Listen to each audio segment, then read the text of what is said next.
Les vraies voix Sud Radio, 17h-19h, Philippe David, Cécile de Ménibus.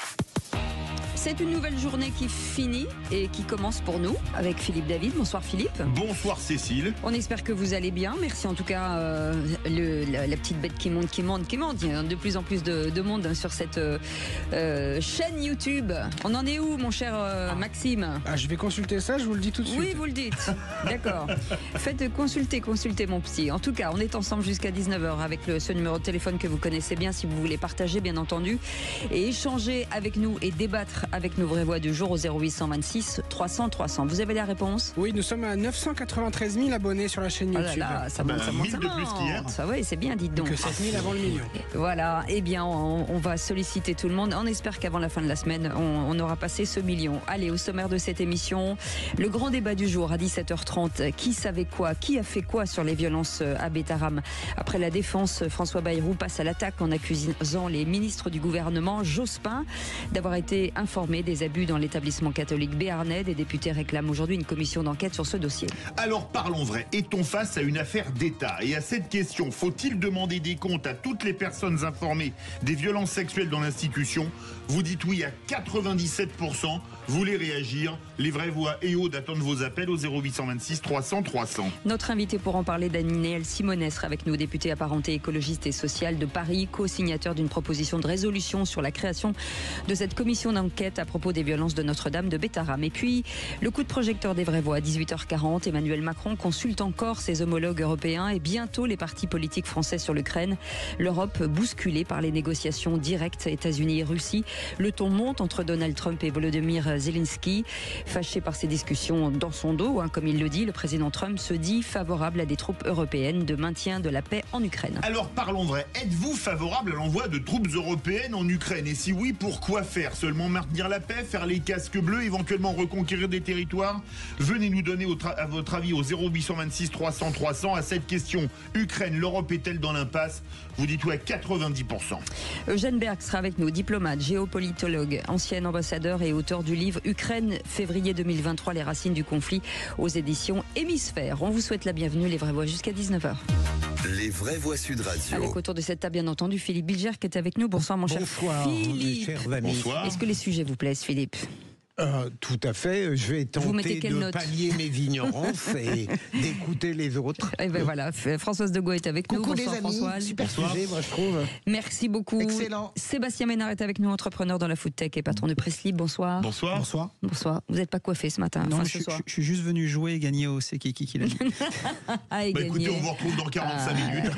Mais quel provocateur celui-là, c'est pas vrai. Les 0826 300 300 avec Franck de Marseille qui est avec nous. Bonsoir Franck. Bonsoir Franck. Franck, vous êtes avec nous?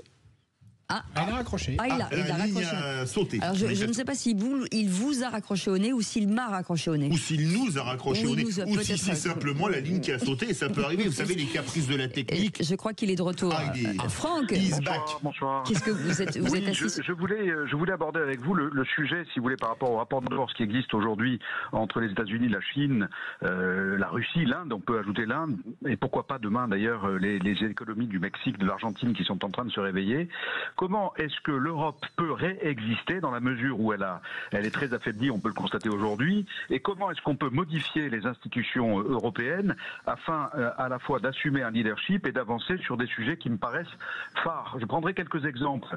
Alors bien sûr, on va me parler de l'Europe fédérale, certes, mais on peut avoir une fédération et en même temps avoir une Europe des nations, mais en ayant des sujets qui nous rapprochent et qui sont des sujets qui me paraissent prégnants, à savoir une harmonisation fiscale au niveau des entreprises, éventuellement un rapprochement au niveau du droit du travail, et ça touche notamment le domaine des retraites et du temps de travail, et puis bien entendu, par rapport à des sujets qui sont extrêmement actuels, le problème de la défense, une défense européenne, une politique de l'immigration qui soit commune, et puis bien entendu, il y a des éléments qui concernent la recherche et l'innovation, on vient de parler de l'IA avec les 500 milliards de dollars qui sont investis par les États-Unis, l'énergie, l'écologie, tout ça ce sont des des sujets qui sont régaliens, qui sont importants et qui concernent l'Europe. Or, je trouve qu'on est très faible et qu'il faudrait redonner aux institutions européennes un leadership moi, je pense à Thierry Breton parce que je trouve que c'est un homme admirable. Franck, merci en tout cas pour ce l'harmonisation européenne que souhaite Franck, à peu près pourrait être possible. Qui sait? Seule inquiétude, il m'a l'air très bon. Hein. Ouais. Il est bon. Je pense pas que l'Europe est faible. Je pense que c'est un immense marché. Je pense que l'Europe, par exemple, c'est 10 fois la puissance économique de la Russie. Donc il faut arrêter de penser qu'on est une petite chose fragile. Là où je rejoins Franck, c'est que Vance nous fait un grand cadeau, les États-Unis, parce qu'ils nous obligent à nous réveiller. Donc on va révéler ce qu'on est. Je pense que sur les institutions, il y a une chose essentielle qu'il faudrait pouvoir changer, c'est vraiment le droit de veto et la question de l'unanimité. Si on arrive à changer ça et qu'on fait des majorités qualifiées, à mon avis, on peut avancer ensemble beaucoup plus vite. Sébastien Ménard. Et pour ça, il nous faudra changer l'incarnation, en fait, aujourd'hui, parce que l'image qu'on a, l'image qu'on a de nos représentants européens est une espèce de technocratie un peu totalement hors sol et déconnectée, je dirais, de la quotidienneté, à la fois de la quotidienneté des concitoyens européens, mais aussi d'un certain nombre de chefs d'entreprise qui font l'économie européenne. Et aujourd'hui, en fait, on n'a pas de leader, on n'a pas de leadership, et c'est la raison pour laquelle mais l'Europe n'est pas faible. Non, l'Europe n'est pas faible, mais les représentants sont totalement inexistants. Oui. Voilà. C'est comme Philippe David et moi, hein, c'est pareil, hein, il faut qu'on soit fort. L'émission est forte. Elle est forte. Elle se tient, les chroniqueurs sont forts, et vraiment, Van der Leyen, vous êtes un peu légère, là, je trouve. Heureusement qu'on est là. Hein, si c'est Van der Leyen qui suit. Toi, t'es pas breton. Non, mais vous êtes ni l'un ni l'autre. C'est pas vrai, c'est pas vrai. Vous êtes vraiment des gens qui incarnent. Vous êtes engagés et incarnés, je trouve. Elle a peut-être des qualités, mais elle n'est pas drôle. Alors que moi, je suis drôle. Alors ça, elle n'est pas drôle. Elle rit quand elle se brûle, tu vois. Elle se brûle. Une soirée avec Van der Leyen, elle n'a pas avalé un clown, ça c'est clair. Hein. C'est ça. Vous n'en savez rien. Bon, allez, on plaisante, bien entendu. Vous n'en savez rien. Tout ça, mais ça se trouve, elle est très drôle, je dis ça. C'est ça, j'allais te dire, complètement disjoncté. Les amis, en tout cas, on est ravis de vous accueillir. Franck, merci beaucoup pour ce sujet. On vous retrouve bien entendu au grand débat du jour et au qui c'est qui l'a dit. Dominique de Villepin. J'ai rien dit. J'ai cru que vous posiez une il me fait des Philippe David. Donc le réquisitoire, c'est sur Dominique de Villepin. On en parle dans un instant. Merci d'être avec nous. Sud Radio. Parlons vrai. Sud Radio. Par Vraie Voix Sud Radio, 17h-19h, Philippe David, Cécile de Ménibus. Si vous ne l'aviez pas remarqué, nous sommes mercredi, et qui dit mercredi dit autour de la table Françoise de Goire. Yes, darling, I'm very happy to be here. Your English is superb. Yes, I know, like your English.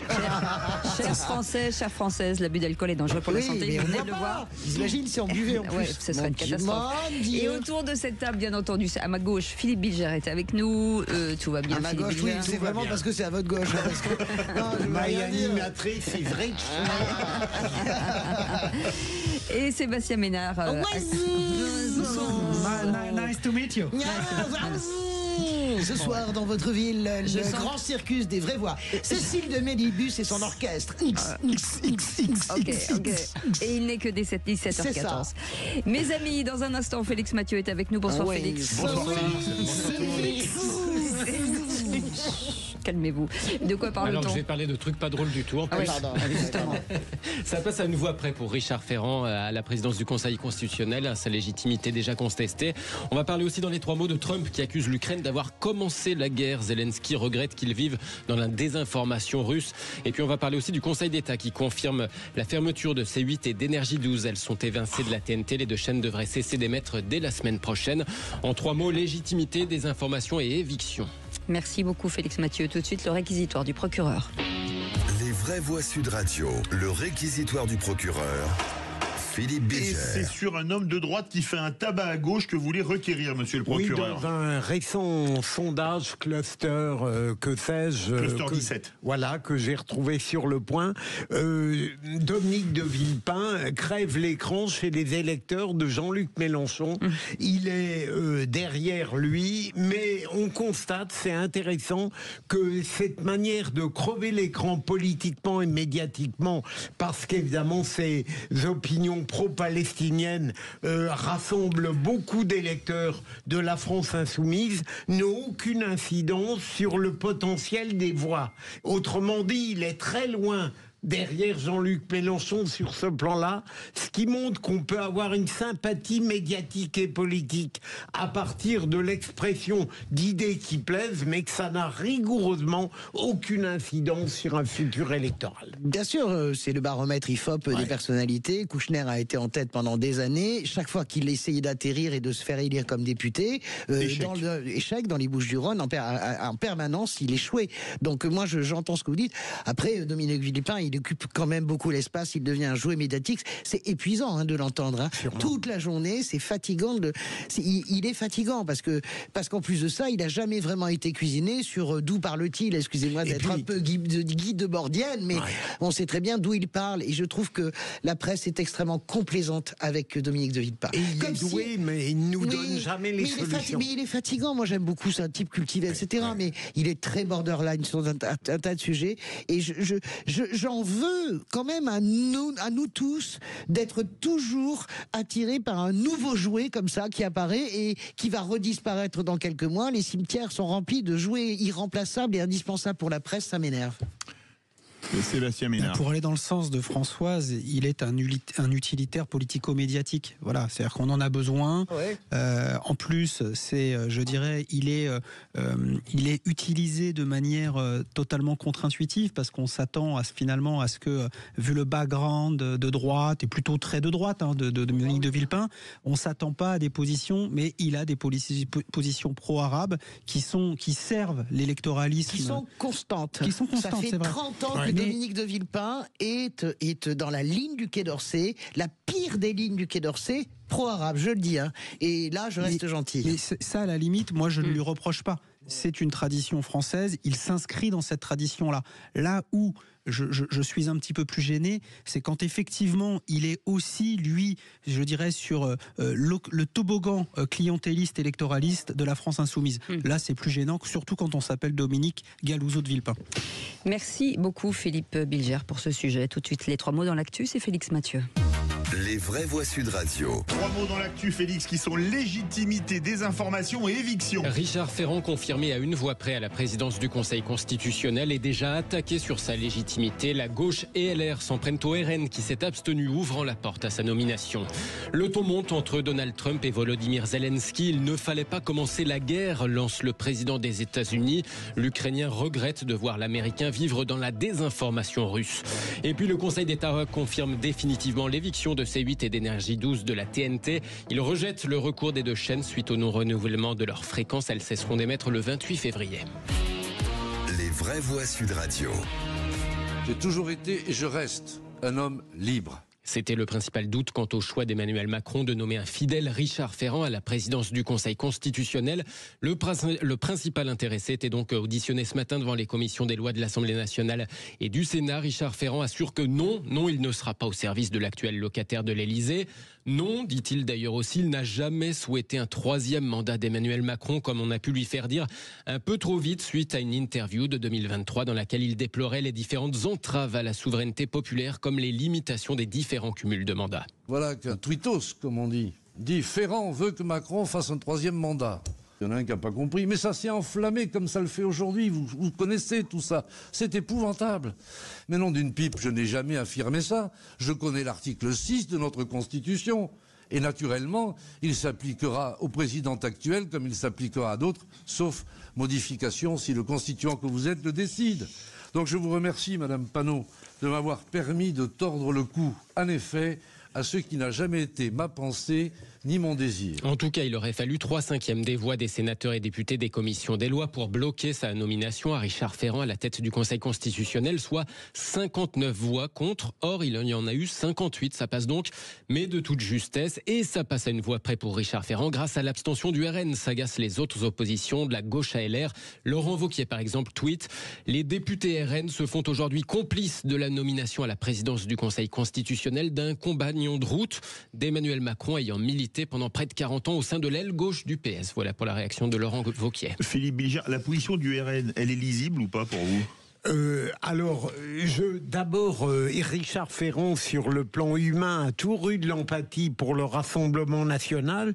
Et je pense que si le RN attend le renvoi d'ascenseur, si vous m'autorisez cette familiarité, eh bien, il se trompe. Parce que s'il y a un motif pour garder son indépendance, c'est bien d'attendre une soumission de quelqu'un qui vient d'être nommé président. Moi, j'en sais rien. Écoutez, on verra bien. Ça, c'est la logique. La réalité, si vous voulez, c'est qu'il y a la fameuse question de priorité de constitutionnalité qui va être examinée. C'est dans la presse depuis quelque temps sur le fait qu'effectivement, le sort de Marine Le Pen serait suspendu à Laurent Fabius. Donc, moi, je n'ai aucune explication logique de l'abstention du RN. Il n'y en a pas. Je veux bien qu'on m'explique. Ils ont dit finalement, c'est pas pire que les autres, etc. Il n'y a pas d'explication logique. Donc, on a le droit. Et même s'il n'y a pas de deal, de toute façon, c'est une forme de perversion du Rassemblement national qui réussit de toute façon à entacher cette élection, non pas par le fait qu'elle est serrée, parce qu'une élection, moi je suis pas d'accord sur les une voix, parce que la démocratie c'est 50% plus une voix. Oui. Donc moi ça me va très bien, une voix ça me gêne pas. Non, moi ça me gêne pas. Ce qui me gêne, ce que je trouve totalement pervers, on est en perdant-perdant, c'est que deal ou pas, il y a soupçon de deal. Et s'il n'y a pas de deal, de toute façon, c'est entaché, car il n'y a aucune explication dans l'argumentaire du RN qui tient debout. Pardon. Sébastien Ménard. Mais ils avaient aucune raison de voter contre, comme ils avaient aucune raison de voter pour. Donc je ne suis pas d'accord avec vous. Moi, Marine Le Pen, il y a 3 jours, a dit il est trop politique, ça ne peut pas aller. Marine Le Pen, mais Laurent Fabius était tout autant politique que Richard Ferrand. Enfin, tout ça ne tient pas. Ils n'avaient aucune raison. Non. Davantage. Non, vous dites qu'ils n'avaient aucune raison de le faire. Nous, on n'aurait pas pensé ça, les observateurs, si Marine Le Pen, il y a 3 jours, n'avait pas dit ça. C'est pas nous qui le disons. Moi, je suis pas choqué. Je n'arrive pas à corréler ni à décorréler ce qu'a dit Marine Le Pen de la décision du Rassemblement national. Mais non, ils n'ont pas, enfin, honnêtement, ils n'ont aucun intérêt à voter pour Ferrand, comme ils n'ont aucun intérêt à voter contre Ferrand. Donc le Rassemblement national est à sa place. Écoutez, vous pouvez pas tailler en pièces la gauche toute la journée et je taille aussi le Rassemblement national. C'est pas vous dont je parle. Mais quand vous êtes, ils avaient toutes les raisons de retoquer Ferrand qui vient de la gauche. Enfin, je suis pas d'accord. Je comprends pas. Je suis pas d'accord. Et ben voilà, c'est le jeu. Ma pauvre Lucette, c'est que le fait qu'on soit pas d'accord, c'est bien. Je parle pas à Françoise, bien entendu. Non, c'est l'expression. Oui, allez, merci. Le deuxième mot des informations avec ces échanges tendus entre Donald Trump et Volodymyr Zelensky. Le président ukrainien inquiet de voir les États-Unis négocier dans son dos avec le Kremlin 3 ans après l'invasion de son pays par la Russie. Eh bien, le président américain lui répond de plus en plus sèchement, semblant même tout à l'heure reprendre un peu un vieil argument de Vladimir Poutine. Today I heard, we weren't invited. Well, you've been there for 3 years. You should have ended it 3 years. You should have never started it. You could have made a deal. Aujourd'hui, vous vous plaignez de ne pas être invité. Eh bien, vous avez été là depuis 3 ans. Vous auriez dû mettre un terme à la guerre il y a 3 ans. Vous n'auriez jamais dû la commencer, dit Donald Trump, propos adressés, on le rappelle quand même, au président du pays envahi dans cette histoire. Il a aussi attaqué Zelensky sur sa légitimité vu l'absence d'élections en Ukraine, la guerre les rendant impossibles pour le moment, d'où cette réponse désabusée de Volodymyr Zelensky.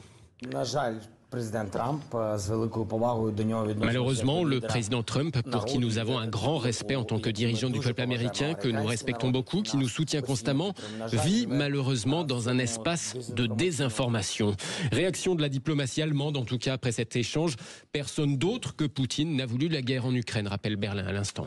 En bref, 3 hommes viennent d'être placés en garde à vue dans l'affaire Notre-Dame de Bétharram. Oui, 3 hommes suspectés notamment de viol aggravé. Ce sont les premières mises en cause après 1 an d'investigation sur plus d'une centaine de plaintes d'anciens élèves pour ces faits présumés qui s'étalent de 57 à 2004. C'est ce que précise à l'instant le procureur de la République de Pau. On y revient évidemment dans quelques instants avec le grand débat des vraies voix. Et puis le troisième mot, éviction. À la chaîne C8 et Énergie 12 cesseront donc d'émettre le 28 février. Le Conseil d'État vient de le décider. La haute juridiction administrative rejette le recours des 2 chaînes contre le non-renouvellement de leur fréquence TNT par l'Arcom. Elle devrait donc cesser d'émettre effectivement la semaine prochaine, vendredi de la semaine prochaine, le 28 février au soir.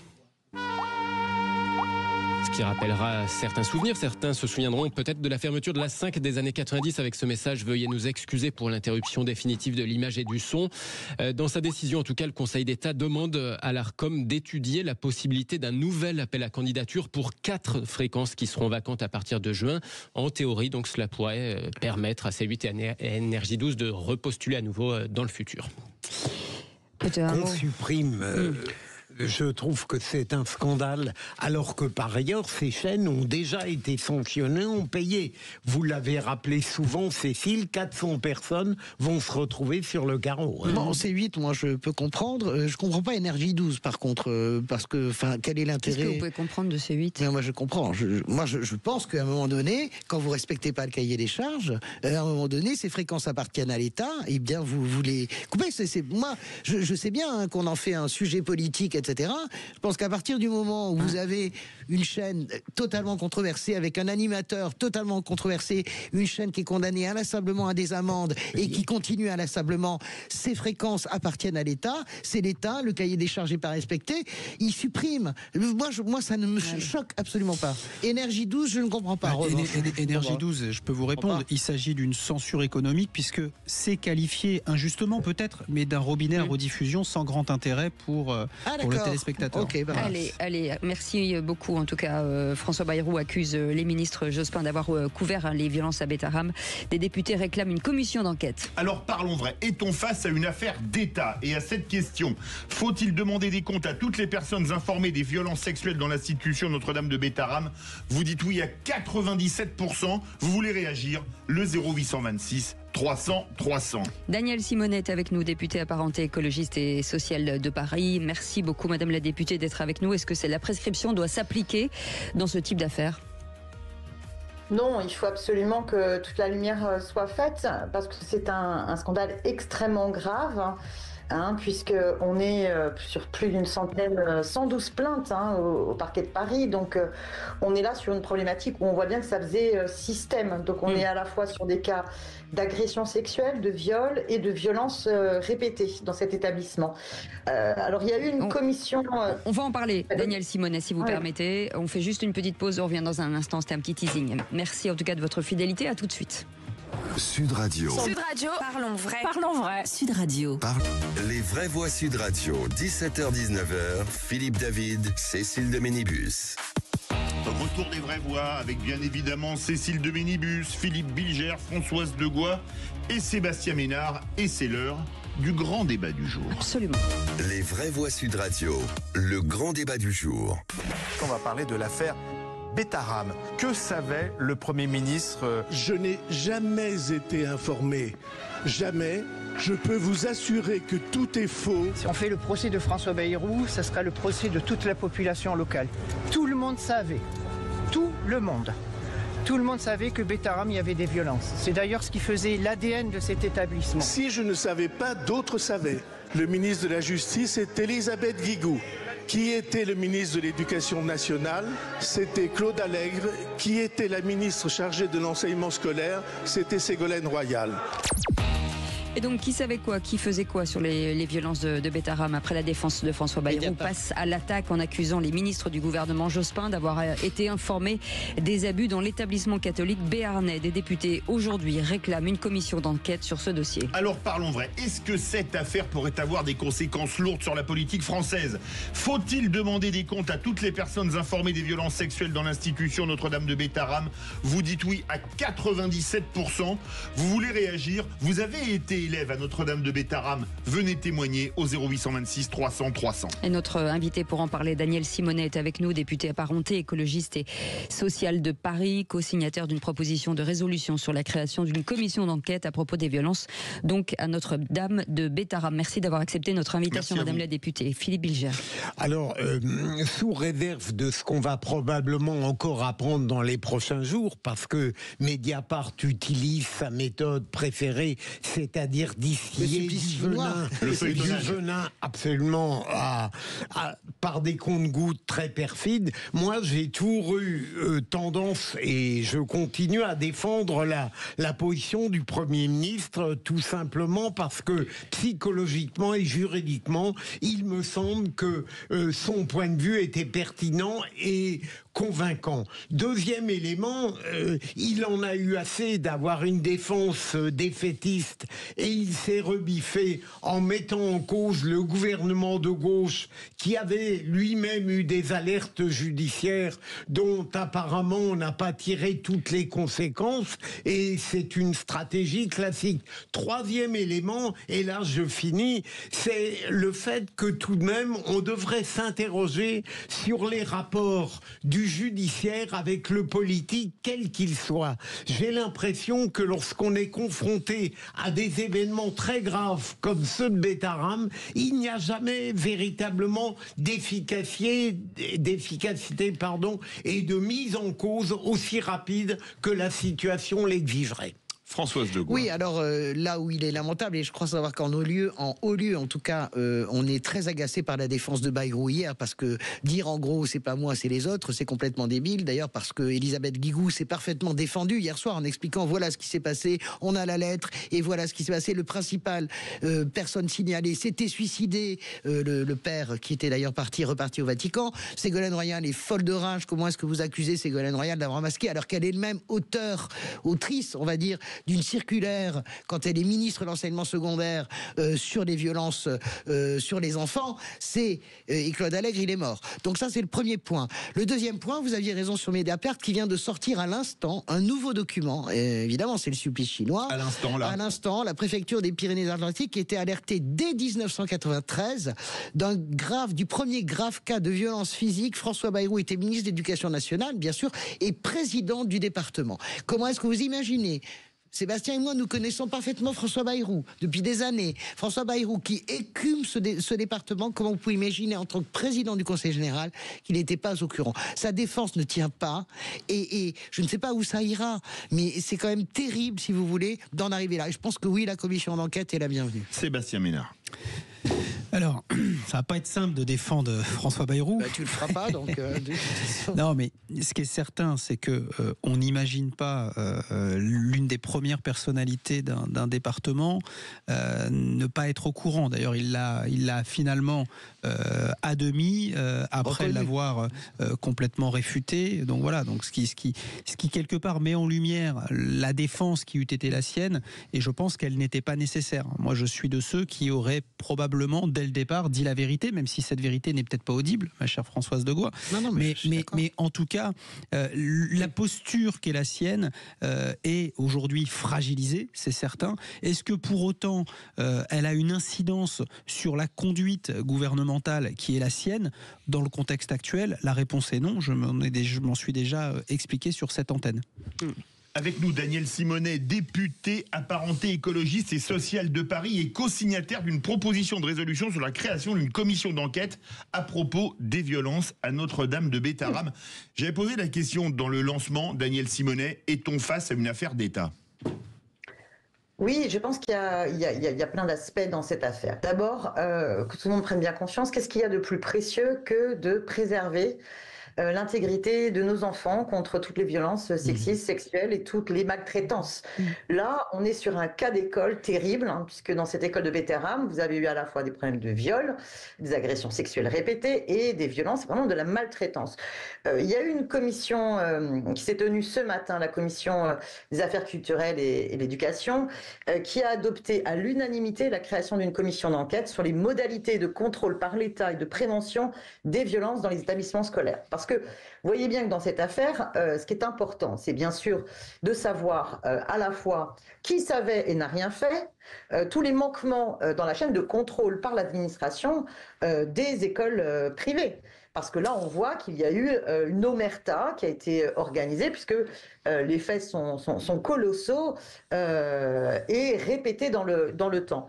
Ce qui est quand même assez intéressant là sur le dernier article de Mediapart, c'est qu'il prouve quand même que dès 1993, Bayrou ne pouvait pas ignorer, puisque le préfet des régions, le préfet des Pyrénées-Atlantiques avait alerté sur le cas d'un surveillant qui avait perforé le tympan d'un élève, et je le rappelle, cet élève a perdu l'audition.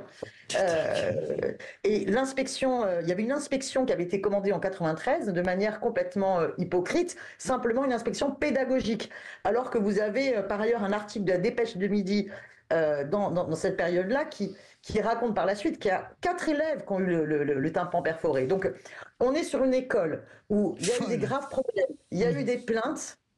Finalement, au niveau de l'éducation, il y a une opération d'inspection, donc de contrôle qui se fait, mais pas sur ces problèmes de violence, mais sur le contenu pédagogique. Tout ça pour blanchir l'école. Donc, c'est quelque part encore plus grave en termes de manquement. C'est-à-dire que non seulement on ne contrôle pas, mais on fait un espèce de faux contrôle pour blanchir l'école. Et là, François Bayrou ne pouvait pas ignorer. Je veux dire, y compris, vous avez des articles dans la presse à l'époque. Enfin, je veux dire, tout ça ne tient pas la route. Donc, on a un Premier ministre qui, à plusieurs reprises, ment. Donc, c'est extrêmement grave. C'est une affaire d'État.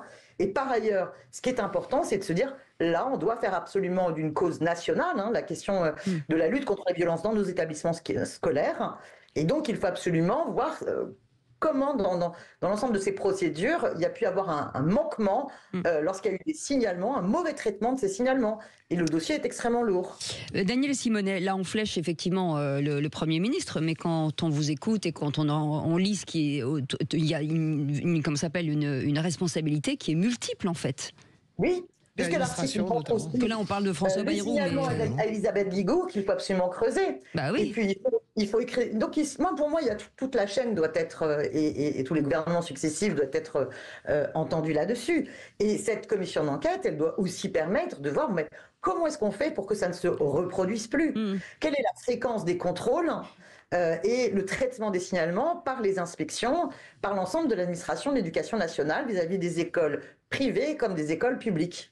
Justement, Madame la députée, rejoignant un peu la question de Cécile de Ménibus, comment expliquez-vous qu'en général, à chaque fois que des scandales, et ô combien celui-ci est capital et gravissime, à chaque fois on constate que jamais les contrôles, les actions n'ont été efficaces, pertinentes et légitimes? Est-ce qu'il y aurait dans la tradition française quelque chose qui relèverait en permanence d'une forme d'amateurisme à tous les niveaux? Daniel Simonet. Est-ce que c'est un amateurisme ou est-ce que c'est une certaine logique d'entre-soi qui se protège? Une certaine omerta? Bah oui, là on a plutôt l'impression qu'il y a une classe sociale d'entre-soi entre cette église, cette école catholique, les élus locaux. Je veux dire, qu'est-ce qu'on apprend? On apprend qu'il y avait quasiment un comité de soutien en fait à l'école de Bétharame. Avec Serge Legrand, avocat qui est très proche de François Bayrou. Dans cet entourage de soutien, vous aviez aussi le suppléant de François Bayrou de l'époque, Pierre Le Guillon, qui soutenait cela. Et alors qu'on savait d'ores et déjà que ce n'était pas simplement le père Caricard, pardon, j'ai mal écrit mes notes, j'arrive pas à me relire moi-même. Le père Caricard, qui a été donc accusé d'agression sexuelle répétée, de viol et qui s'est suicidé par la suite, mais vous aviez aussi plein d'autres intervenants dans l'établissement scolaire, et notamment un surveillant qui était extrêmement violent, qui par ailleurs avait des tatouages d'extrême droite faisant référence au troisième Reich dans cet établissement scolaire. Enfin, voilà, il y a une espèce d'environnement là très nocif dans cet établissement qui faisait système.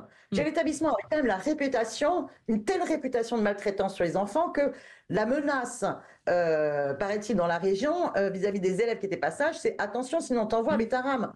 Enfin, je veux dire, Sébastien Ménard, moi j'ai juste une réflexion à faire, c'est les parents, quoi. C'est hallucinant. Ce qui est rassurant. De les mettre là-bas. Ce qui est rassurant, c'est qu'aujourd'hui, en 2025, enfin même depuis un certain nombre d'années, avec l'émergence des réseaux sociaux, etc., tout ça l'omerta, cette espèce de chape de plomb locale ou nationale sur une telle affaire ne résisterait pas 15 jours. Ce qui est plutôt rassurant. Daniel Simonet, je ne suis pas sûr. Je vous trouve bien sûr de vous. Je n'en sais rien. Bon, et moi j'en suis intimement sûr. Cette commission d'enquête, elle doit aussi. En 96-97, vous n'aviez pas les réseaux sociaux, vous n'aviez pas Mediapart, vous n'aviez pas tout cet environnement qui est parfois très favorable pour faire émerger la vérité. On avance parce que Franck est mais est-ce que pour autant vous avez la garantie qu'il y a une réactivité en termes de contrôle des établissements publics et privés? Daniel Simonet, c'est aussi là-dessus que la commission d'enquête doit travailler. Oui, et c'est parce qu'elle ne doit pas se transformer en commission idéologique, entre guillemets. Ça, moi, je sais que vous êtes tout à fait capable de ne pas la transformer transformer, vous, avec votre honnêteté en commission idéologique. Je ne suis pas sûr que ce soit le cas d'autres députés de la France Insoumise. Exactement. Où vous n'êtes plus. Mais en tout cas, c'est tout à fait vrai. La menace de Betaram est vraie parce qu'il se trouve que je suis de Lourdes. Donc, attention, tu vas aller à Betaram. Ça, c'était pour les petits garçons. J'ai une question maintenant à vous poser. Comment vous brisez l'omerta? Tous les gendarmes des brigades de recherche témoignent depuis des jours et des jours, pas simplement celui qu'on a le plus entendu, disent véritablement l'omerta des habitants. Comment vous allez briser ça, vous? Avec, en tant que député, quels moyens vous avez? Est-ce que vous pouvez convoquer le maire du village? Est-ce que vous pouvez convoquer les gens comme ça? Allez, Françoise, on y va parce qu'on n'a pas beaucoup de temps. Alors, une commission d'enquête peut convoquer toutes les personnes qu'elle juge utiles, et les personnes sont sommées de se rendre aux convocations, hein, et sinon elles encourent des poursuites, hein, des poursuites pénales. Donc, il y a vraiment le pouvoir de convoquer. Mais je pense qu'il y a aussi une culture démocratique, donner beaucoup plus de place à la parole des parents d'élèves et à la parole des élèves, pour pouvoir faire en sorte que ça s'exprime. Moi, vous savez, je suis psychologue de l'éducation nationale de métier. Eh bien, il faut aussi créer beaucoup plus de postes de psychologues de l'éducation nationale, d'infirmiers, infirmières, d'assistantes sociales, parce que c'est aussi par ce biais-là d'adultes qu'on peut aussi libérer la parole dans l'établissement. Mais il faut aussi remettre à plat quel est le parcours des signalements et quelles sont les actions de prévention et de formation contre toutes les maltraitances et les violences sexistes et sexuelles. Allez, 0826 300 300 avec Franck qui veut réagir.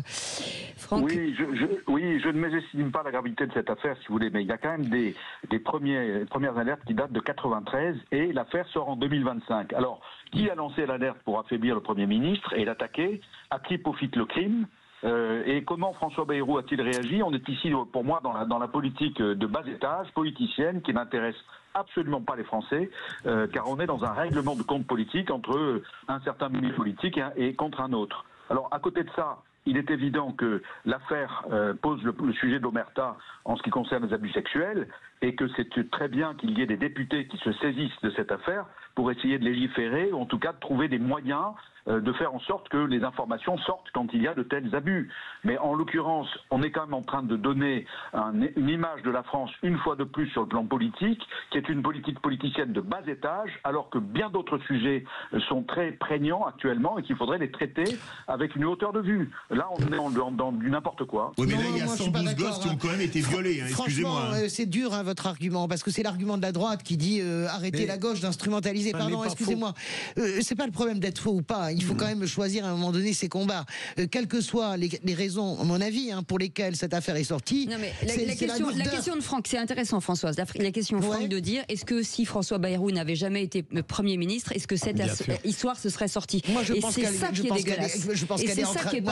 serait sortie parce que vous avez 3 types en garde à vue et que je ne crois pas non plus. Écoutez, on n'en sait rien. Vous avez 3 personnes qui sont en garde à vue. L'enquête, elle date pas d'il y a un mois. Elle date d'il y a un an. Oui, mais bizarrement, on n'en parle que maintenant. Donc c'est ça que vous êtes en train de dire. On aurait dû en parler depuis bien longtemps. Mais la question, je l'entends, ma chère Cécile. Est-ce que c'est une question importante par rapport à la gravité? Là, vous vous rendez compte qu'on parle quand même de mômes. Mais on est d'accord avec ça. Mais on est d'accord avec ça. Non, vous n'êtes pas d'accord. Mais si, on est d'accord avec ça. Je crois pas. Si, on est d'accord. Mais moi, je vais vous dire, mieux vaut tard que jamais. Oui, mais on est d'accord avec ça.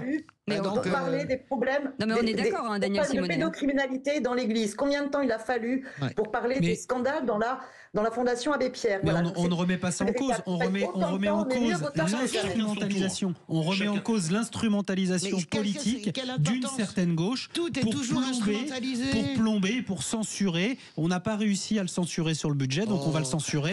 Autrement, on va pas tenir un discours comme ça. Chacun son tour. C'est pas vrai, il n'a rien fait. Il n'a rien fait quand il était ministre de l'Éducation, il n'a rien fait. Il a toujours cumulé les fonctions. Oui. Il n'a rien fait alors qu'il était président du Conseil général, alors qu'il était maire de Pau, alors qu'il avait ses enfants dans cette école, alors qu'il avait sa femme qui travaillait dans cette école, alors qu'il y avait des articles qui passaient dans la presse locale. Non mais Daniel Simonet, qu'on soit d'accord, on n'est pas en train de défendre qui que ce soit. On dit juste que c'est bizarre que ce soit fléché là, alors qu'il y a une situation si grave, mais si grave, et encore j'ai l'impression d'être en dessous.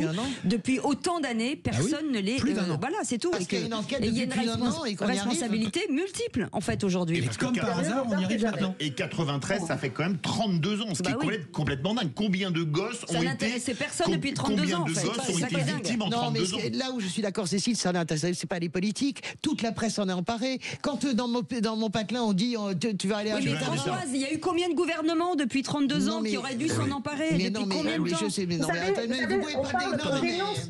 On parle du ministre de l'Éducation nationale de l'époque. Écoutez-moi 2 secondes. On dénonce depuis des années les problèmes de maltraitance dans l'aide sociale à l'enfance. Est-ce que pour moi, ça en fait un sujet national? Et là, ça devrait. J'espère bien qu'on va continuer et que vous, en tant que média, vous allez nous aider à aborder ces sujets-là. Mais je peux vous en donner plein, moi, des sujets sur lesquels, hélas, on essaye de mettre le sujet sur la table. Et hélas, il n'est pas assez pris en compte, voilà. Eh ben, donnez-les-nous. Alors, donnez-les-nous. Et ben, nous, on va les mettre dans les commissariats. Daniel, Madame la députée, donnez-nous les sujets, on va les mettre sur la table. Et moi, vous pouvez compter sur 2 minibus pour pas lâcher l'affaire. Viser un Premier ministre, c'est beaucoup plus opportun pour faire parler d'une affaire aussi dramatique et cruelle soit-elle. Tu peux pas continuer sur ce registre. Mais c'est une vérité. Mais tout est politique, tout est instrumentalisation dans la vie. Les amis, il faut choisir tes combats. Laissez-moi dire au revoir à Daniel Simonet et de la remercier. Merci beaucoup, Madame la députée.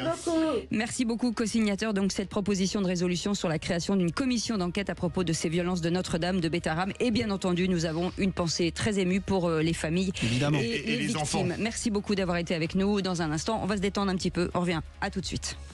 Sud Radio, votre avis fait la différence. Vous êtes une super radio, vraiment, vous êtes la radio du moment. Continuez, c'est super. Sud Radio, parlons vrai. Les vraies voix Sud Radio, 17h-19h, Philippe David, Cécile de Ménibus. Après le calme, la tempête. Après la tempête, le calme, j'ai envie de dire. Plutôt l'inverse. Après ce débat plutôt musclé, mais intéressant. Mais correct. Philippe Bilger était avec nous, Françoise Degois et Sébastien Ménard. Et il y a Franck aussi qui nous appelle de Marseille. Mon cher Franck, vous avez l'honneur et l'opportunité de jeter le jingle, j'ai envie de dire, de le lancer. Go, allons-y. Et je ne suis pas spécialement doué pour relever les phrases des uns et des autres. Mais il va y arriver, il va être super. J'aime pas parce qu'il commence. Sud Radio, le quiz de l'actu. Je crois. Et quand vous dites cette modestie, ça fait partie du jingle et tout ça? Non, c'est la modestie de notre auditeur. Je sens que c'est un fourbe en fait. Allez Franck, écoutez bien. Écoutez bien. En tout cas, ça le fait rire. Qu'est-ce qui l'a dit? 3 points sur le sentiment de submersion migratoire. On peut enlever le mot sentiment et garder le mot submersion. Franck. David Lisnard. Non. Bruno Retailleau. Non. Marine Le Pen. Non. C'est Robert Ménard. Bonne réponse de Sébastien. C'est logique, hein. Sébastien Ménard gagne sur Robert Ménard. Non, il y a Embrouille Pipolande qui doit donner. Enfin, on a fait égalité. Qui c'est qui l'a dit, Franck? On ne l'a jamais cité dans le qui c'est qui l'a dit. Sur la laïcité dans le sport, vous avez un problème avec vos valeurs républicaines.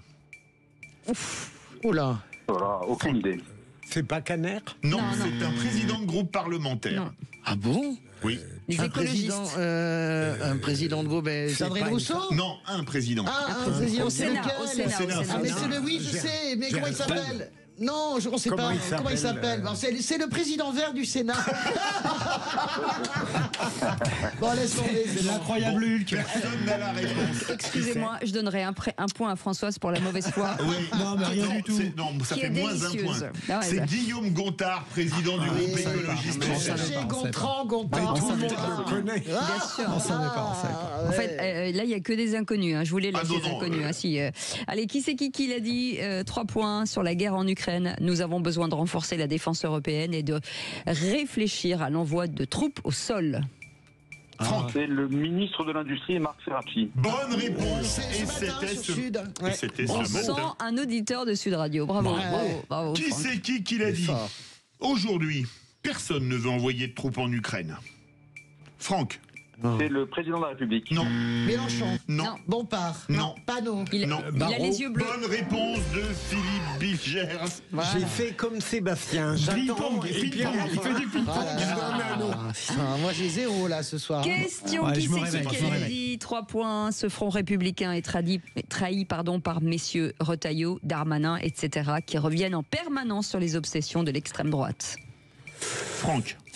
Je ne sais pas. C'est du LFI, ça. Un petit indice? Non, c'est pas du LFI. Un petit indice. C'est du Gabriel Attal? C'est pas quelqu'un qui est faible. Ah, arrête! Dans les trains en même temps. Non, arrête, non! Tout le monde en même temps. Non, et tout le monde en même temps. Non, mais tout le monde en même temps. Mais oui, mais c'est Olivier Faure. C'était Philippe Bilger pour moi. Non, c'est pas vrai. Tout le monde l'a dit en même temps. Non, parce que vous avez dit, il a dit Faure tout de suite et vous avez dit Olivier Faure. Faure. Cinéma de la semaine dernière. On peut demander. Non, Maxime, est-ce que vous avez entendu Maxime? Non, arrête, c'est pas C'était tout en possible. même temps. Voilà. Donc un point à tout le monde. Voilà. Mais Maxime est un diplomate. Non, il n'est pas un diplomate, il est S'il vous plaît. juste. Vous êtes deux tricheurs Un tous les peu deux. d'ordre. On n'a rien compris de savoir qui c'était. Hein. Qui c'est qui, s'il vous plaît, qui l'a dit, Franck? J'ai beaucoup hésité à accepter la proposition du président de la République. J'adore quand vous jouez les phrases. Oh, ça peut pas être François Bayrou. Non, Ferrand. Bonne réponse, C'est moi qui Ferrand. l'ai dit en premier, mais non. C'est moi. Mais non, c'est moi. Qu'est-ce que vous avez dit? Mais j'ai dit merde, mais moi j'ai dit Ferrand aussi. Non, Mais vous êtes sourdingue ou quoi? Mais ça, on l'a dit en même temps. Mais il n'écoute que de Maxime, mais non, parce que vous avez dit un truc, mais j'ai pas compris ce que vous avez dit. Vous savez pas qui est Ferrand? Non, c'est que t'as bafouillé, c'est dingue. Ah non, mais c'est dingue. Mais c'est un truand. Non, mais là, mais non, il a dit un borborique, mais j'ai rien compris. Excusez-moi, s'il vous plaît. Philippe David n'est pas ici, c'est pas lui qui décide de tout. Et Maxime, vous avez bien entendu qu'il a dit Ferrand. Oui. Philippe Bilger l'a dit en Il a premier. dit C'est Philippe Bilger. Philippe Bilger. Franchement, mais c'est non, J'ai pas dit maréchal, j'ai dit Ferrand. Ce jeu est en train de nous rendre dingue. T'as vu dans quel état il est? C'est quand même Permettez-moi de vous dire que sur Maréchal Ferrand, on a joué le mauvais cheval. Franck. Oui. Ils m'ont épuisé, Franck. Oui, je le comprends, oui. Je suis au bout Et du de rouleau. compatie, ma chère. Je peux venir vous rejoindre à Marseille, Franck? Volontiers, vous serez la bienvenue. Ah bah écoutez, très bien. Et la prochaine fois que en tout cas, vous jouez avec nous, on essaiera de vous donner les réponses avant, parce que sinon on va pas s'en C'est sortir. Philippe Bilger qui a gagné au final. Bravo Philippe. Il y a tout de même une équité. Bon, en revanche, Cécile, je vous laisse pour les 2-3e heures, je pars chez l'Autorino. Oui. Ah non mais en plus, tu te rends compte, en plus la blondasse là. Je parle de moi. Hein. Ah oui. Non, mais, Ah bah oui, parce que moi j'adore ça. N'empêche que la blondasse que je suis, c'est moi qui tiens le micro. Ouais, Allez, bam, c'est comme ça. Franck, merci en tout cas pour tout ce bonheur avec vous, c'est très sympa. Merci à vous. Il avait de l'humour, Franck, en tout cas. J'adore. Il n'a pas eu le choix en même temps. Allez, vous restez avec nous dans un instant. Les infos avec François Germain et puis Rémi André pour la météo et pour le coup de gueule. Je vais vous amener dans un village que j'ai baptisé. Vous savez comment je l'ai baptisé? Non. En même temps. Eh ben très bien. Ça va pas être quelque chose. À tout de suite. Merci Franck. Sud Radio. Parlons vrai. Sud Radio. Parlons vrai. Sud Radio. Parlons vrai. Les vraies voix Sud Radio. 17h-19h. Philippe David, Cécile de Ménibus. Les vraies voix, on est ravis de vous accueillir et de vous accompagner tous les jours de 17h à 19h. Me trompe? Oui, non, c'est ça, 19h. Voilà, qui est-ce qui suit là? Bah tout le monde. Ah bah non, vous m'aidez pas, Philippe. 17h, 19h et ensuite 20h, les vraies voix. Alors on a un programme des vraies voix pour la 3e heure extraordinaire. D'accord. 4 destins d'entrepreneurs exceptionnels. Ça va être magnifique. là, Ah oui, 4 destins exceptionnels. Il y a des femmes? Dont Moed Altrad. Oui. Ah ben, je l'adore. Ah ben voilà, c'est ça. Il sera là tout à l'heure avec absolument en personne. En attendant, ce numéro de téléphone, le 0826 300 300 avec Philippe Bilger, Françoise Degois et Sébastien Ménard. Frédéric de Bergerac nous a laissé un message et on va l'écouter. Oui, bonjour, c'est Frédéric de Bergerac. C'est qu'en parlant du mariage avec un OQTF, la solution est très simple dans ce cas de figure. La dame française peut très bien aller se marier en Algérie, personne ne va lui refuser là-bas. Elle peut très bien se marier là-bas. Voilà. Donc il y a autre chose derrière, c'est que monsieur il ait des papiers et puis que si le reste c'est compromis. Voilà, bonne soirée. Philippe Bilger. C'est vrai, et d'ailleurs cette femme qui éprouvait un grand amour pour cet homme ne l'a pas rejoint, que je sache, en Algérie, donc peut-être que cet amour a connu des faiblesses. Françoise Degois. Écoutez, je sais pas, j'ai pas envie de traiter un problème aussi fort du QTF, etc. sur ces cas particuliers. On peut faire du particulier, surtout. Oui, moi a priori, j'ai plutôt tendance à être d'accord avec ce que vous dites, mais c'est tellement, voilà, comment dirais-je, je prends un air un peu fatigué parce que cette question, il faut la regarder en face. La question migratoire, il faut la regarder, car nous n'en sommes qu'au début. Là, aujourd'hui, c'est pas la peine de crier comme des vierges effarouchées. Nous ne sommes qu'au début des migrations humaines, parce qu'on va avoir en plus les migrations climatiques. Donc, moi, je veux bien qu'on fasse diversion avec ces questions de mariage. Oui, ok, c'est un sujet. Mais le vrai sujet, c'est comment on exécute les OQTF, les plus importantes. C'est-à-dire, comment est-ce qu'on laisse pas un type capable de commettre des crimes de sang, comment on le laisse pas sur le territoire français, et comment on règle ce problème de l'immigration avec lucidité, pragmatisme. Attendez, Voilà. Françoise, Frédéric, il est factuel. Il dit, si elle est très amoureuse, elle peut aller se marier si ma grand-mère dans son avait- pays. Écoutez, Voilà, on peut tout. C'est tout ce qu'il mais dit. non, Hein. mais j'ai On va pas entendu- remettre en question toutes les... Non, mais tout là. c'est ce qu'il dit. Je critique pas du tout ce que dit Frédéric. Je dis juste que c'est un cas, mais ce n'est pas. On peut pas traiter l'ensemble du problème par ce cas-là. Ah ben c'est évident. Et créer des sentiments, mais créer des sentiments. Sébastien Ménard. Si ma grand, on ne sait pas ce qu'il y a dans le cœur des gens. Je vais pas sonder les cœurs. Sébastien Ménard qui vous imite en même temps. Oui, mais Oui, parce que j'ai rien de plus à dire. Pour une fois, elle dit des choses très bien, Françoise Desbois. Bah donc là, vous faites Voilà, du c'est vent, pour on ça peut que le dire, voilà, pour faire comme ça. je brasse de l'air. Vous voyez, non, mais c'est agréable. J'adore cette Excusez-moi, mais il vaut Comme mieux d'habitude, brasser de vous l'air. direz. Il vaut mieux brasser de l'air. Il vaut mieux brasser de l'air que nous le pomper. c'est pas faux. Pas mal. Très bien, Il très est bien. Et votre grand-mère roule beaucoup. Hein. J'ai toujours adoré cette expression. Moi Si aussi. ma Ce qui grand-mère est avait bien, des c'est roues, ça serait un qu'on a autobus. minibus et autobus. Je vois qu'aujourd'hui, c'est les cours d'école. Très bien. C'est que vous avez On est vu- mercredi. Ah bah c'est pour ça. Ah ben voilà, c'est ça. J'ai trouvé le lien. En tout cas, dans un instant, le coup de gueule de Philippe David. Et après, le tour de table de l'actu de nos vraies voix. On fait une petite pause. On revient dans un instant. Sud Radio. Sud Radio. Parlons vrai. Parlons vrai. Sud Radio. Parlons vrai. Les vraies voix Sud Radio, 17h-19h, Philippe David, Cécile de Ménibus. Et dans ce tour de table des vraies voix de ce mercredi, on est le combien aujourd'hui? Le On est le 19 février. Voilà. Tiens, si on souhaitait l'anniversaire pour une fois à tous les gens qui sont nés le 19 février. Hein? Un animateur de Sud Radio. Ah oui? Alexis Poulain. Alexis Poulain. Bon anniversaire, Alexis. Bon anniversaire, Alexis. Et ben voilà. Et autour de cette table, ça n'est pas l'anniversaire de Philippe Billiard, mais c'est toujours sa fête aujourd'hui. Françoise Desbois, c'est pareil. Et Sébastien Ménard aussi. En attendant, le coup de gueule de Philippe David. Les vraies voix Sud Radio. Comme d'habitude, je vais remettre le clocher au milieu du village, un village qui pourrait s'appeler En même temps. Pourquoi en même temps? Parce que ce concept est tellement dit et répété depuis maintenant 8 ans qu'il mériterait qu'un village, voire même une grande ville, porte son nom en France. Ainsi, on a appris qu'Agnès Pannier-Runacher et le gouvernement allaient soutenir la proposition de loi écologiste visant à interdire les PFAS en France, PFAS signifiant per- et polyfluoroalkylés, des composants chimiques parfois qualifiés de polluants éternels dont les plus dangereux ont déjà été interdits. Une interdiction dont les conséquences pourraient être dramatiques pour l'industrie française, ou ce qu'il en reste, et évidemment pour l'emploi. Ainsi, une interdiction des PFAS interdirait de produire en France en les utilisant, mais rien n'interdirait de l'importation de produits ayant été produits avec des PFAS, parfois même plus toxiques. Une loi qui est donc une arme de délocalisation massive qui creusera encore le déficit commercial abyssal de notre pays. En effet, prenons pour exemple le Tefal, fleuron industriel français, qui exporte dans le monde entier ses poêles produites à Rumilly dans une usine qui, en 2022, a produit plus de 35 millions d'ustensiles de cuisine. Si demain tous les PFAS étaient interdits, il ne resterait à cette entreprise française qu'à fermer son usine en France pour que nous achetions leurs poêles qui seront made in ailleurs.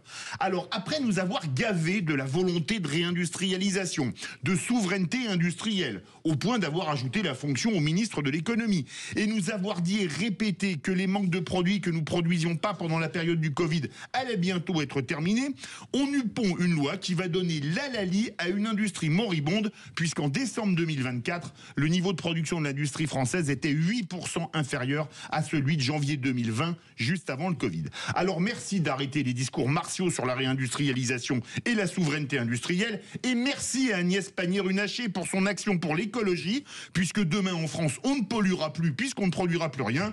Pour les conséquences économiques et sociales, on en reparlera plus tard. Votre point de vue est au poil Tefal. Moi, on peut pas être binaire comme ça, Philippe. Ah non, bah si.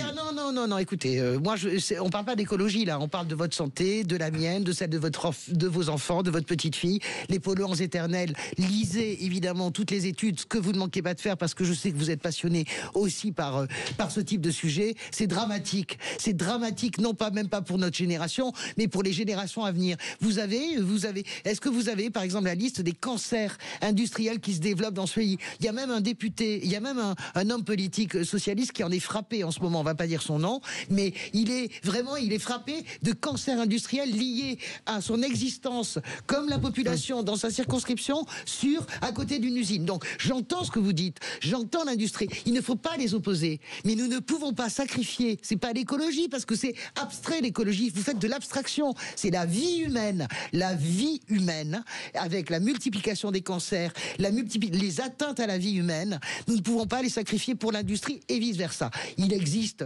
une manière de produire autrement. Il faut la trouver, il faut la creuser et il faut avancer. Ça prendra 50 ans. Eh bien, ça prendra 50 ans. Vous savez, les chercheurs ont inventé un truc qui s'appelait le revenu minimum universel. C'était absolument pas pour des feignasses. C'est la droite qui avait inventé ça, justement pour pallier les destructions d'emplois à cause des grandes mutations industrielles. Moi, je suis pour qu'on revienne à cette idée-là. Sébastien Ménard.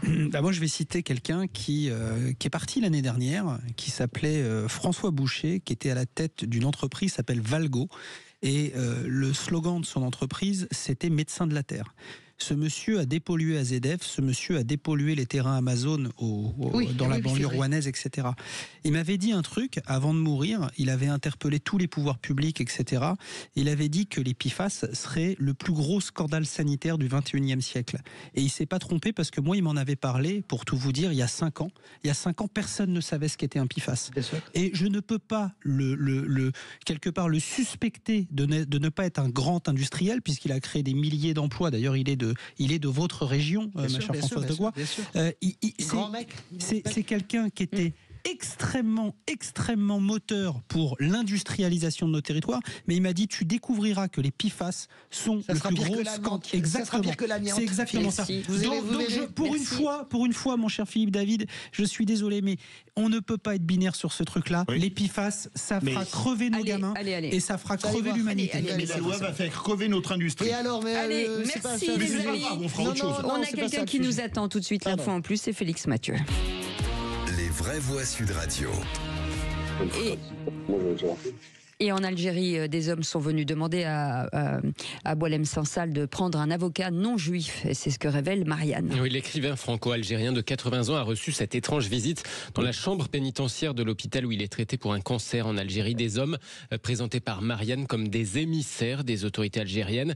Et donc ils sont venus, lui demander, ou disons fortement lui conseillaient de changer d'avocat français pour en prendre un qui ne serait pas juif. Info de Marianne confirmée par le Figaro. On lui aurait fait comprendre que c'était mieux pour sa défense. Pour en parler, nous sommes en ligne avec un ami de l'écrivain et animateur de son comité de soutien. Bonsoir Arnaud Benedetti. Bonsoir. Merci d'être avec nous dans Les Vraies Voix sur Sud Radio. On imagine que cette injonction provoque la colère de Boualem Sansal et la vôtre au passage. Elle a provoqué, je vous le confirme, la colère de Boualem Sansal parce que d'après les sources que nous avons, c'est qu'il a non seulement récusé ses avocats algériens et qu'il a bien évidemment refusé les incitations, voire les injonctions des émissaires qui ont été envoyés par le régime algérien. Je ne sais pas si on mesure le courage de cet homme qui a 80 ans, qui est seul, qui est malade et qui résiste quasiment tout seul à un régime qui est un régime d'oppression. Je crois que ce courage devrait inciter aujourd'hui les responsables politiques français à faire preuve d'autant de courage vis-à-vis de l'Algérie, et c'est ce que nous demandons, nous, au niveau du comité de soutien. On a publié ce matin plutôt, une tribune dans le Figaro, en demandant à l'exécutif de changer de braquet aujourd'hui par rapport à la façon dont l'Algérie traite Boualem Sansal et traite plus généralement d'ailleurs la France, en l'occurrence depuis plusieurs mois. Donc je crois que c'est absolument essentiel. Alors, c'est pas une surprise pour nous. Maître Zimré est à la recherche en vain de son visa depuis maintenant 3 mois. Là, clairement, on voit bien que l'objection qui est faite par les autorités algériennes à cette demande de visa relève d'un antisémitisme à même pas ou à peine dissimulé en l'occurrence. Donc on est, j'allais dire, dans une situation qui est une situation à la fois dramatique mais aussi au point mort, parce que depuis finalement 3 mois, et alors que la France a fait preuve, il faut le dire quand même, d'une très grande réserve, d'une très grande prudence et d'un sens des responsabilités évident, in fine, cette stratégie n'a pas, pour l'instant, produit le moindre résultat parce que l'avocat, bien évidemment, n'a pas de visa. La protection consulaire à laquelle a le droit, puisqu'il est aussi français, je le rappelle, Boualem Sansal, les autorités algériennes lui opposent une fin de non-recevoir. Donc on est dans une situation qui est en effet préoccupante et inquiétante parce que, encore une fois, Boualem Sansal a 80 ans et il est malade. Ouais, non mais il faut Arnaud, bonsoir, il faut maintenant que ça cesse. Moi je suis absolument d'accord avec vous, c'est-à-dire que là on imagine en plus la dégradation de son état de santé avec cette déclaration profondément antisémite. Je voudrais quand même préciser que vous ne lâchez pas. Hier par exemple Jack Lang à l'Institut du monde arabe a invité beaucoup d'écrivains, il y avait Tesson, il y avait Saviano qui a lu un message, Iri De Luca, etc.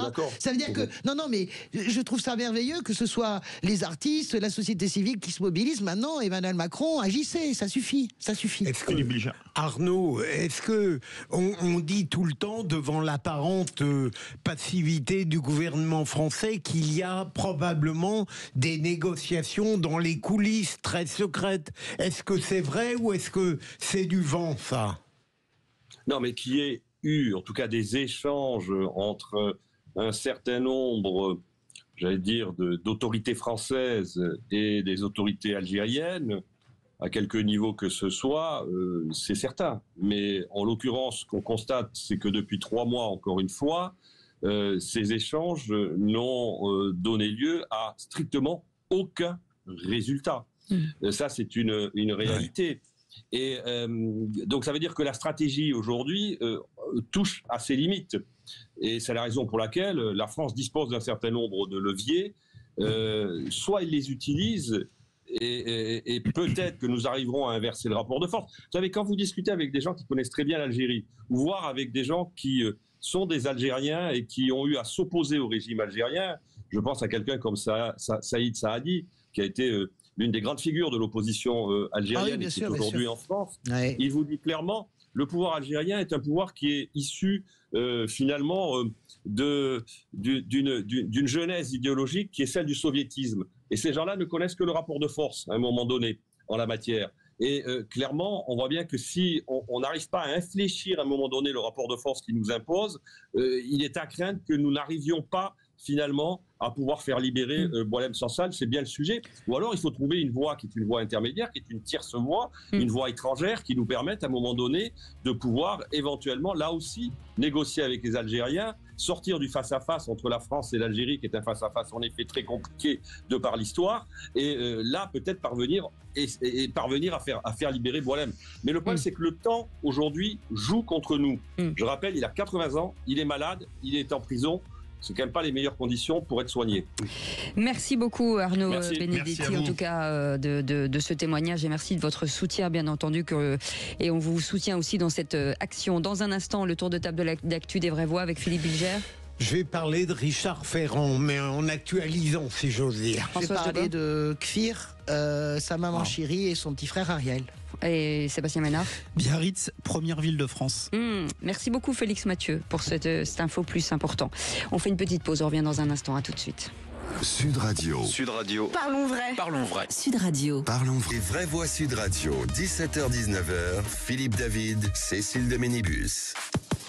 Les vraies voix tous les jours de 17h à 19h, et c'est un plaisir de vous accueillir ici à la maison avec votre famille préférée, hein, j'ai envie de le dire, avec Philippe Bilger, Philippe David aussi, nombreuse, hein, oui, Françoise Degois, et puis tonton Sébastien Ménard, hein, c'est cousin peut-être. C'est une famille très calme en général. Oui, enfin, vous voulez qu'on vous repasse le qui c'est qui l'a dit, Philippe Bilger? Je pense que vous avez perdu la mémoire. Allez, tout de suite, le tour de table de l'actu des vraies voix. Mais maniez-vous le tronc, on va bientôt se mettre à table. Tout de suite, là? Ça a commencé? Oui. L'émission a commencé? C'est ce que je viens de dire. Excusez-moi, je ne savais pas que l'émission avait commencé. Ah, d'accord. Le tour de table. De l'actualité. Et c'est sur Richard Ferrand que vous voulez faire votre tour de table, Philippe Bilger. Oui, en effet, avant de connaître le résultat à une voix près qui permet à Richard Ferrand de devenir le président du Conseil constitutionnel, en l'écoutant ce matin, je me disais, très sensible à l'argumentation qu'il développait, au fond que chacun a ses raisons. Et puis obligé d'actualiser mon point de vue. Je constate que sa victoire, à une voix près, on l'a beaucoup dit déjà au cours de l'émission, est presque plus dangereuse d'une certaine manière qu'une défaite, parce qu'elle va fragiliser beaucoup des décisions que le Conseil constitutionnel prendra, y compris celles qui ne concernent pas le Rassemblement national. Françoise de Gaulle. Oui, évidemment, hasard du calendrier, qui va pouvoir le croire? La première réunion, l'une des premières réunions que présidera Richard Ferrand, l'agenda vient de sortir, c'est celle qui est consacrée à la QPC, c'est-à-dire la question prioritaire de constitutionnalité, et qui touche directement le cas de Marine Le Pen, dont on doit connaître le jugement le 31 mars. Donc, qu'il y ait eu un deal, évidemment, ou pas, de toute façon, cette décision est déjà entachée de tout. Mais c'est quand même délirant. Si effectivement il y a un deal, ça veut dire que plus personne ne se cache dans ce pays. On fait les choses, on les montre. On se disait ça avec Philippe Bilger, qui avait cette très belle phrase, personne ne se cache, avec un point d'interrogation. Moi, je trouve que c'est très intéressant et c'est très effrayant. C'est vraiment une forme de trumpisme soft, en fait. C'est-à-dire que si c'est ça, ça veut dire que le président de la République s'en fout des institutions, mais ça on le savait déjà.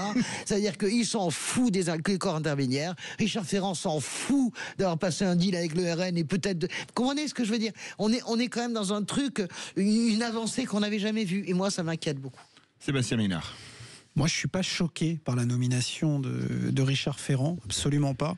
En tout cas, si on doit être choqué par la nomination de Richard Ferrand aujourd'hui, il faut être choqué par toutes les nominations précédentes, par d'anciens présidents de la République, qu'on aurait pu aussi quelque part suspecter de copinage, de petits arrangements entre amis, etc.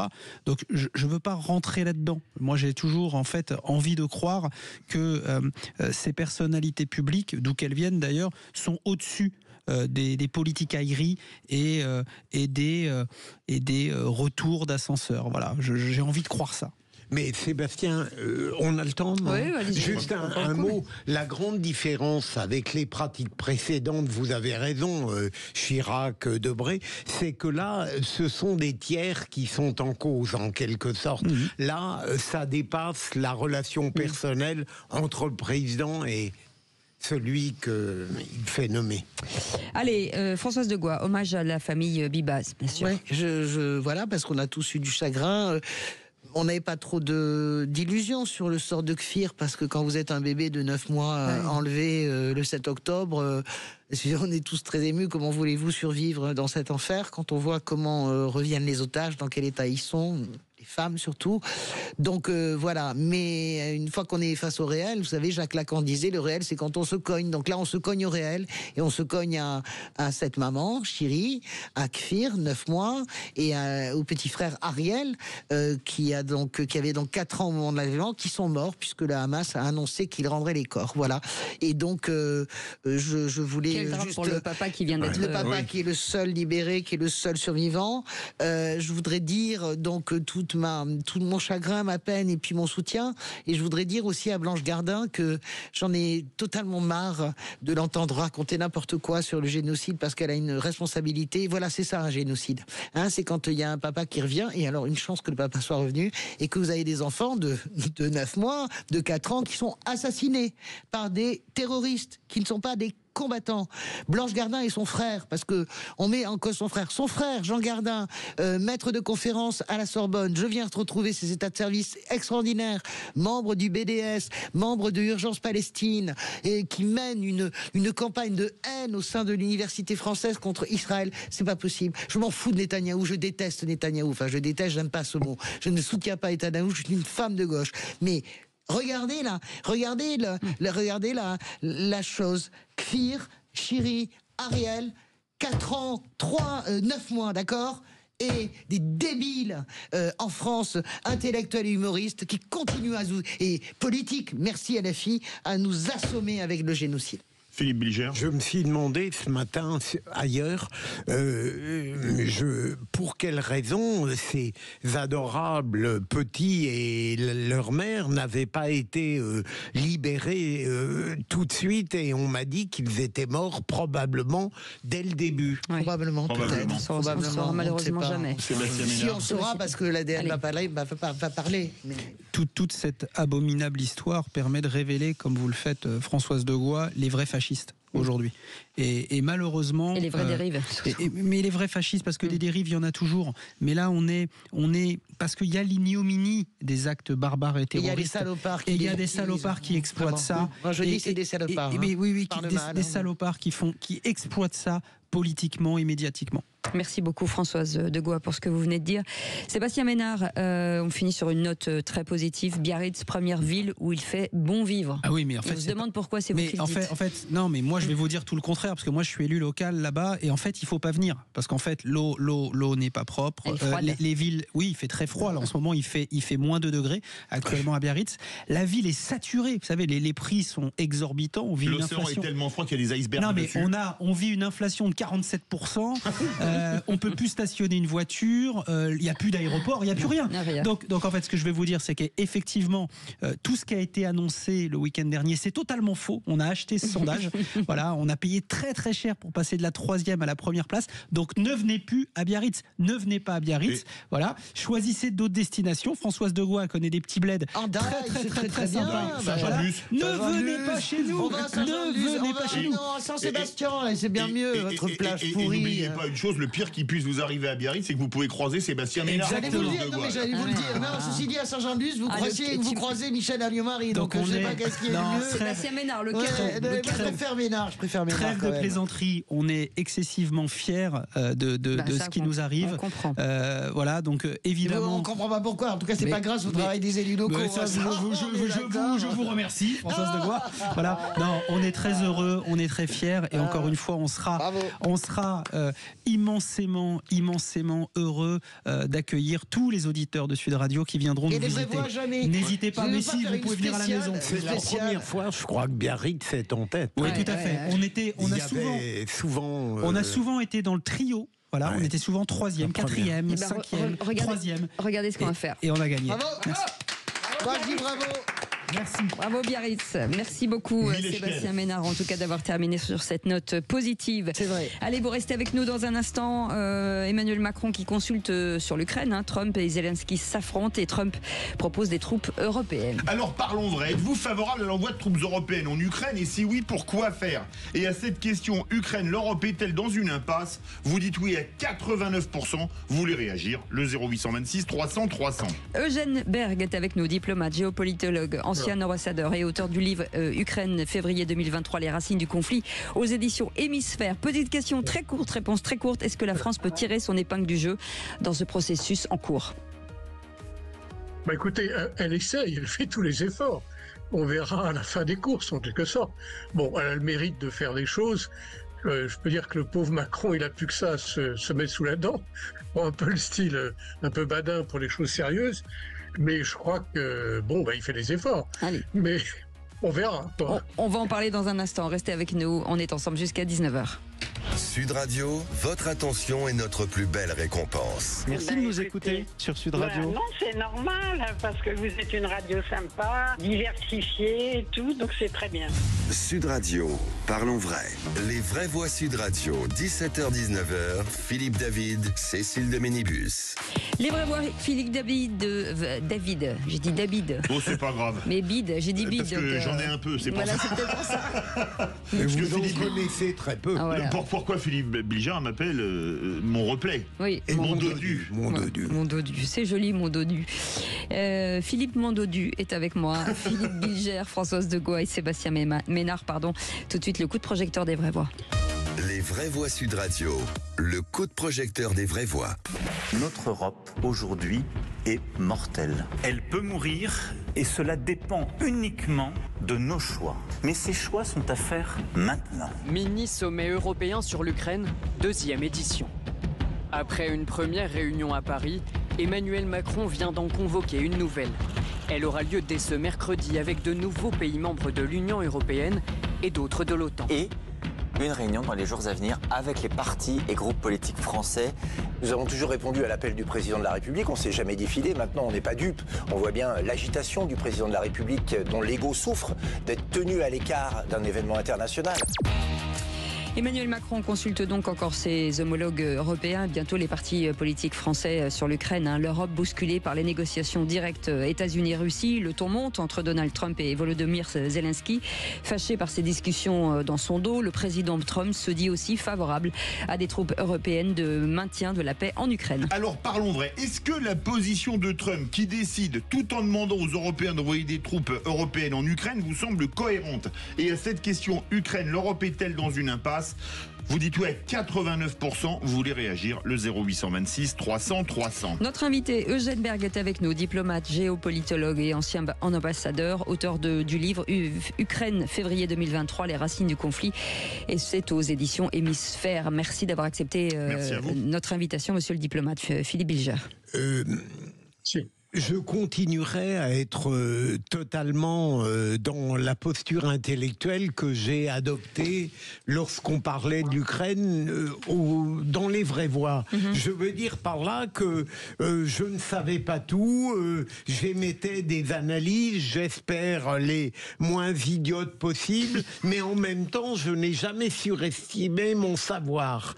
Je le dis, je ne le dis pas par hasard parce que je constate qu'aujourd'hui tout le monde a des lucidités rétrospectives.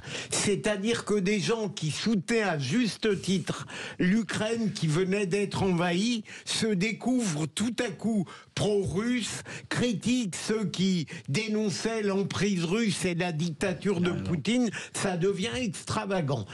Ceci étant dit, je crois que le cynisme qui va présider à la relation Poutine-Trump et qui se traduit presque de manière plus qu'inélégante, si on ose parler d'élégance dans le monde de la géopolitique à l'égard du président Zelensky, me stupéfie. Voilà un homme qui s'est battu durant 3 ans, qui a été aidé, certes, qui a reçu de l'argent, qui a été courageux, qui a lutté contre un envahisseur, qui est traité, pardon, j'allais dire, non, je ne vais pas le dire, comme une quantité totalement négligeable, et l'Europe, dans la foulée, est presque traitée avec la même désinvolture. C'est assez scandaleux. Dites donc, pour quelqu'un qui avait rien à dire. Ah 3 minutes, montre en main, et c'est moi qui suis longue.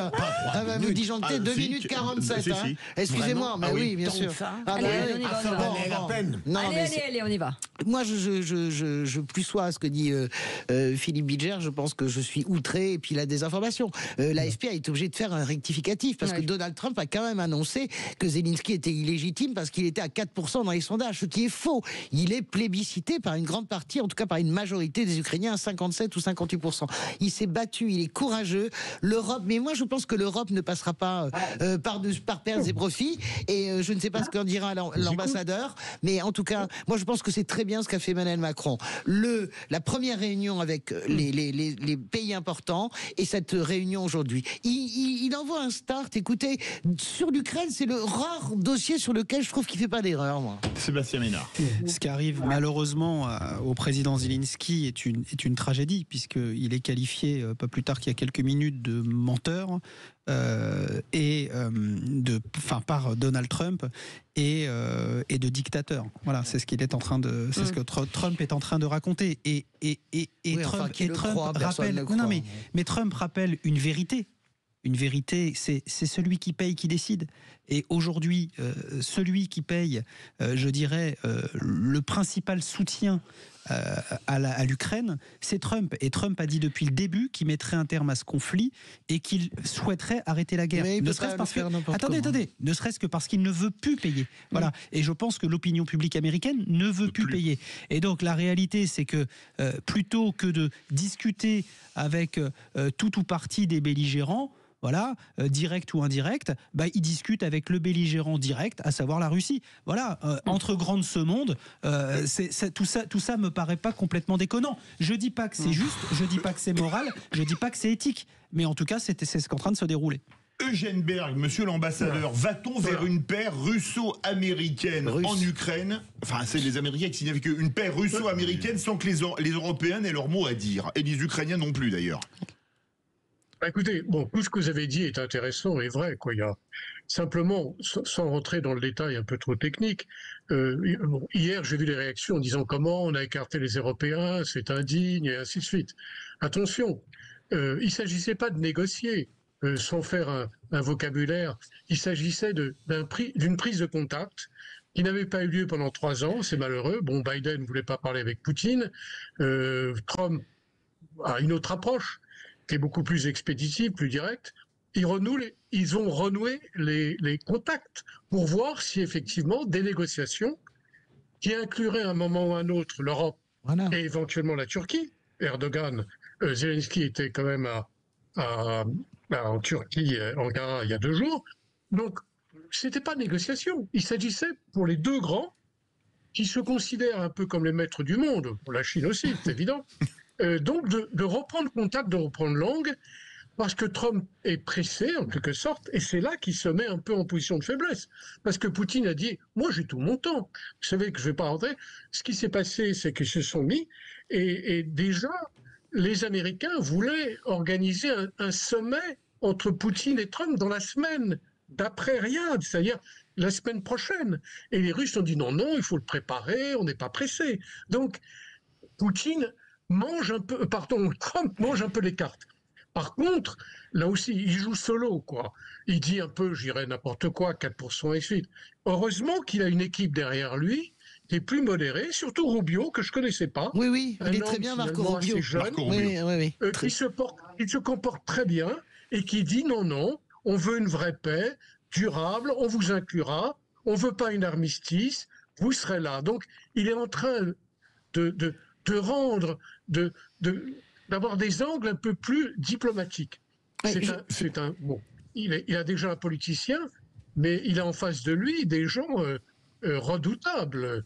Lavrov et Ushakov, ils ont 4 ans d'expérience. Un mot, s'il vous plaît, monsieur l'ambassadeur, sur Lavrov.